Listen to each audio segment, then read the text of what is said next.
તો આજને જો વેકેશનનો ટાઈમ છે તો એમના દીકરી દીકરાને લઈને આવો દર્શન કરવા, ગરવા જવું, જે કઈ મંદિર નીકળ્યા હોય ફરવાના નહીં એટલે દર્શન કરવાનું.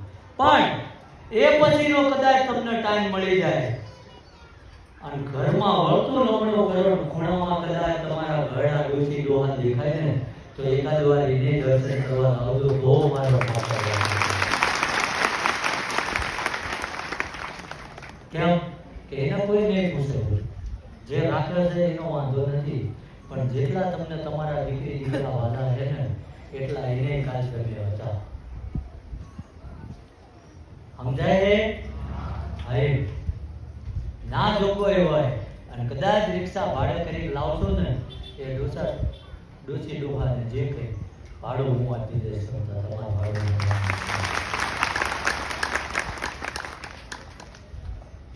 પણ કાલ હોય કોક આવીને કે મેં દાદાએ ગયા હતા, મારે 2 કરોડનું લેણું હતું, 2 મહિના જેવો ભરાણો નહીં, તે મારા દાદાએ નતું કીધું વ્યાજે તું લે ભાઈ.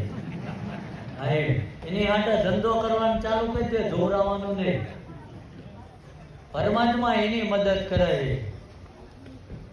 હા અત્યારે મેચ નો પીરિયડ છે, ઘણાય